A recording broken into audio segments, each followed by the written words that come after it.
So I put a comment up on social media recently saying if I ever think I'm in doubt of losing my edge, all I need to do is look at social media and the internet, and I know that that's never going to happen. Said slightly in jest, but I'd like to explain my comment in this video. Please like or dislike the video or leave a comment below. That will allow me to produce better videos and more of them in the future. So yeah, a bit of a cheeky comment, but I thought I'd give you some background as to why I made that comment. But also it has a much deeper meaning to it as well.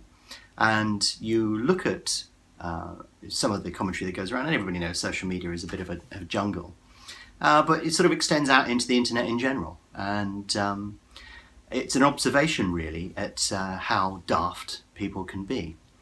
And what I was trying to get across really was that when I first started doing this very early on, I think it was quite natural for people to be skeptical.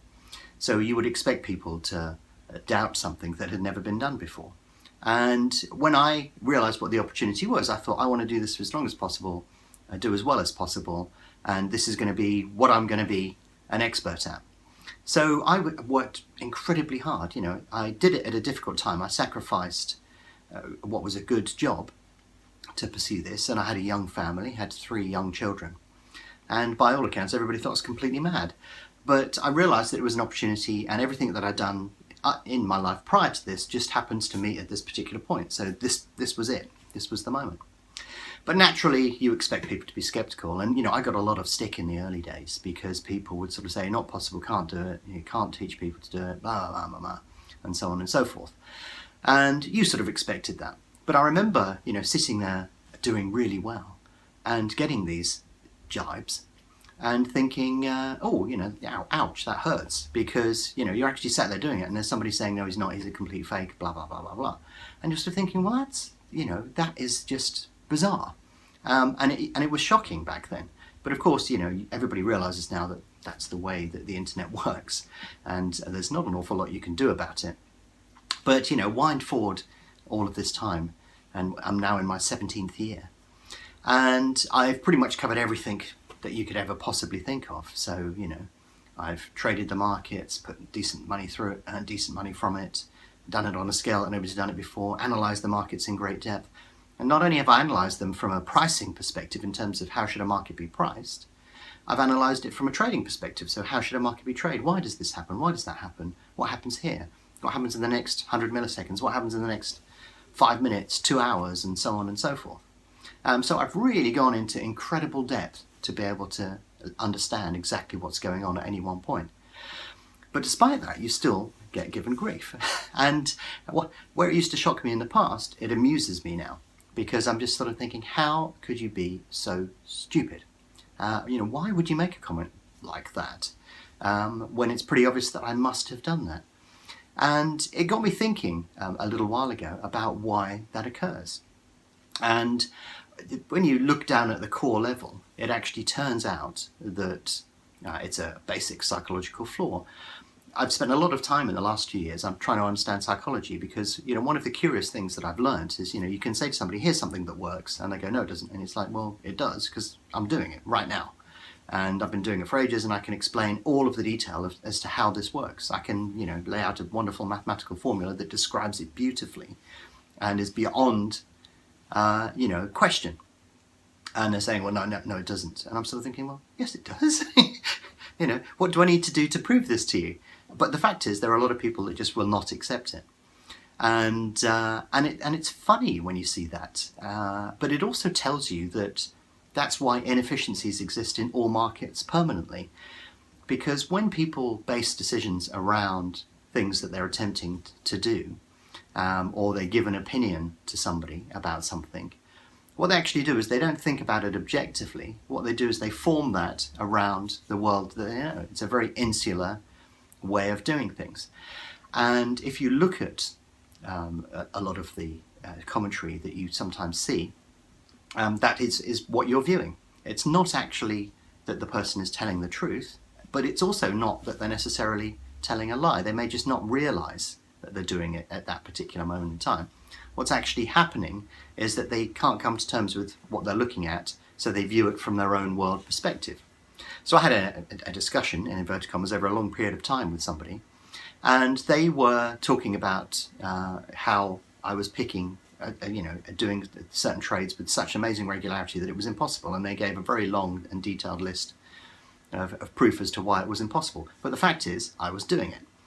And so I said to them, well, why don't you come down and I'll explain it to you? And their response was, oh, I'm not going to come down, don't patronise me. And it's like, I'm not patronising you. I'm just asking you that if we sit down and have 5 minutes, I can explain why you're looking at this completely incorrectly and, the process that goes behind it. But they wouldn't do it. And I'm thinking, how bizarre is that? That's really weird. I've just offered something that's taken me years to work out. I've just offered to explain it to you and you won't do it. But you realise that people become so entrenched in their views that they can't see beyond it. They believe something so vehemently that they will always do things to justify that position. And what actually happens is they project that to the outside world. Don't do this because I'm an expert on this, and therefore don't do that because it's, whatever. Now, the fact that they are completely wrong is an irrelevance. They don't necessarily see that as an important issue.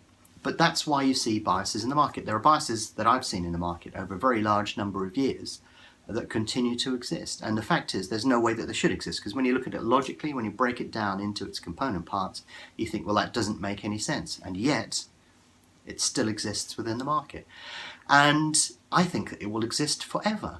So when you see people with deeply entrenched views that are basically incorrect, then you realise that in fact that is part of your edge in the market. You don't want to accept that that can exist in your own mind necessarily. So even I'm doing it, you see.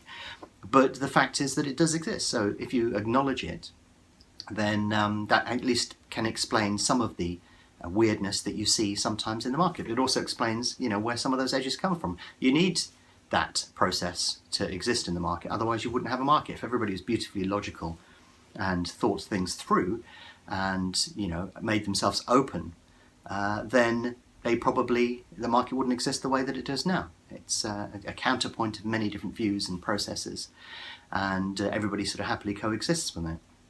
But it is really weird to do that. And you can't argue with people when they're this entrenched, but you see it everywhere. If I walked out on the street here, you would be able to pick out many similar traits with people, not trading, but making decisions in other ways.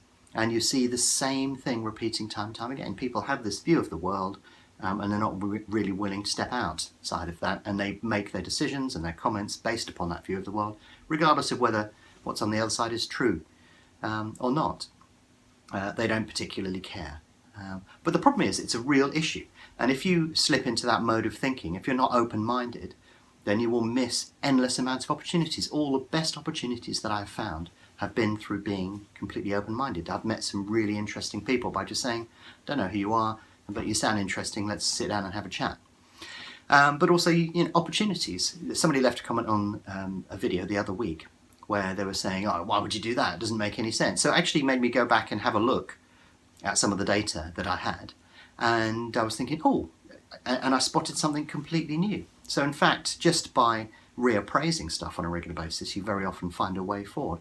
And the way I see it is that if you view the world as a massive playground and you go out and play in it, then you will find new and interesting experiences.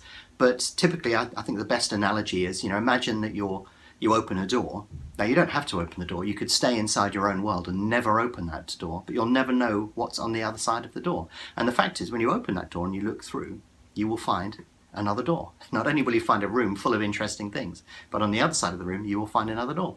And what I've been doing throughout my whole career is opening doors. Opening the door, looking inside, walking through, opening the next door, and it leads you on to areas and things that you probably never ever thought you would do.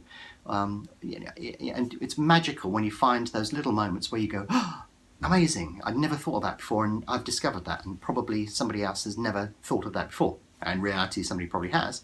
But, going into that and finding it for yourself is just such a wonderful experience. But I think what I'm trying to say here is, there is a mindset that works well. People who don't have the right mindset inevitably get crushed over the very long term. So if you have a closed mindset, the problem with a closed mindset is you tend to see problems. Everything's a problem. Other people are a problem. Things that you're doing are necessarily a problem. and it's a very restricting mindset to have. But if you have an open mindset, then an open mind finds opportunities. And that's what's happened throughout the whole of my life. And that's the way that I work. That's the way that I'm going to continue to do things. And I'm sure there are plenty of opportunities ahead of me in the future because of that. And therefore, that's what I'd recommend that you do. Be open-minded, be creative, criticize yourself, look at your work, go back and see how you can improve. But also, treat everything with an open mind. Because even if it's not directly, indirectly, you might find another door that you can open. So yeah, keep an open mind. If you're interested in learning more about BetAngel, why not visit betangel.com today and download a free trial.